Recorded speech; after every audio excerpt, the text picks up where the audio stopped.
सुना है मरियम औरंगजेब ने आज प्रेस कॉन्फ्रेंस की और इसमें सिर्फ रोती रही। खान साहब पूछ रहे हैं इसमें रोने की क्या बात है। डान न्यूज रिपोर्ट के मुताबिक वजीर आला पंजाब मरियम नवाज हुकूमत ने जनूबी पंजाब के 30 से जायद मंसूबों को सालाना तरक्याती प्रोग्राम से निकाल दिया है और जिन तरक्याती मंसूबों को ड्रॉप किया गया वो PTI दौर में शुरू हुए थे और उन पर 70% तक काम भी हो चुका था। मगर इस औरत झूठी चीफ मिनिस्टर ने अपनी जाती बुग़्ज़ो अनाद के सामने हमेशा की तरह अवाम के मफादात पर अपनी अनाद को तरजीह दी है। ये वो लोग हैं कि जब इक़्तिदार से बाहर थे तो बयानियां बनाते रहे कि इमरान खान से माशियत नहीं संभाली जाती, इमरान खान से मुल्क नहीं संभाला जाता, इसलिए रजीम चेंज किया। अब खुद से एक सोशल मीडिया नहीं संभाला जाता। सोशल मीडिया तो बहुत बड़ी चीज है, इनसे अपने घर के लोग नहीं संभाले जाते। ये इमरान खान को खत्म करने की बात करते हैं, पहले अपनी मंजी थले डांग फेर कर तो देखें। माशियत, मुल्क की सालमियत, ज़र मुबादला, करेंसी रेट फिक्स करके और इम्पोर्ट रोककर भी कुछ भी नहीं संभाला जा रहा है। यहाँ तक कि अपना इदारा भी नहीं संभाल सकते। महंगाई, दहशतगर्दी, लाकानूनियत, जबरी गुमशुदगी, जजों को कंट्रोल, क्या ये सब काम डिजिटल दहशतगर्द कारें हैं? हकीकत तो ये है कि इमरान खान ने कठिन हालात में माशियत भी संभाली और मुल्क भी संभाला था। अवाम खुश थी, जिंदगी रवा दवा थी। इतने में दुश्मनों गद्दारों ने हरे भरे खेत में जानवर छोड़ दिए और पूरी फसल तबाह की। अवाम को यही गुस्सा है कि एक तो इनके मुंह का नवाला छीना गया और साथ ही जलील भी किया गया। दरअसल इनके अपने अमाल स्याह हैं, ये अपने करतूतों का हिसाब नहीं दे सकते। ये अपनी करप्शन और बदमालियों पर उठे सवालात के जवाब देने से खौफजदा हैं, क्योंकि जहाँ कोई हक सच की आवाज बुलंद होती है वहीं इनकी हकीकत खुल जाती है और ये किसी को मुंह दिखाने लायक नहीं रहते। जैसे कि इस वीडियो में देखा जा सकता है कि किस तरह एक सहाफी ने डड्डू चार्जर की बैटरी चार्ज कर दी। 8 फरवरी को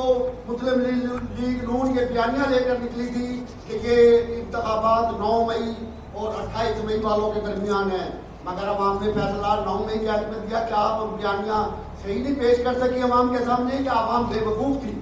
आप और मैं पर्सनल स्कोर बाद में सेटल कर लेते, बड़ी इंपॉर्टेंट प्रेस टॉक थी, आप कर लेते जवाब। दलेर सहाफी ने एक ही सवाल के जरिए जाती उम्रा की निचली दर्जे वाली कनीज मरियम औरंगजेब के परखचे उड़ा दिए। मरियम औरंगजेब को सहाफी ने अवाम की अदालत की अहमियत का हवाला देकर पूछा कि नून लीग कहती थी कि ये मुकाबला 9 मई और 28 मई वालों के दरमियान है। अवाम ने 9 मई वालों के हक में फैसला सुना दिया। इस पर मरियम औरंगजेब की आए बाएं शाएं। तकरीबन 40 से 45 मिनट की धुआंधार प्रेस कॉन्फ्रेंस। 9 मई, इमरान खान, जज, अदालत, रियासत, सजा दें की गद्दान। मरियम औरंगजेब की पूरी प्रेस कॉन्फ्रेंस का बरकत सहाफी के एक सवाल ने निकाल दिया। इसके बाद चिरागों में रोशनी ना रही, मुरझाई हुई हंसी चेहरे पर आ गई। इनो कहंदे ने पर पर के छितर मारना। कहा जाता है सबसे बड़ी अदालत अल्लाह की, उसके बाद दुनिया में अवाम की होती है। 8 फरवरी को मुस्लिम लीग नून ये बयानियां लेकर निकली थी कि ये इलेक्शन 9 मई और 28 मई वालों के दरमियान है। क्या आप बयानियां सही पेश नहीं कर सके या अवाम बेवकूफ थी? सहाफी का सवाल। मरियम औरंगजेब ने सवाल का जवाब तो ना दिया, लेकिन कहा आप और मैं पर्सनल स्कोर बाद में सेटल कर लेते। बड़ी इंपॉर्टेंट प्रेस कॉन्फ्रेंस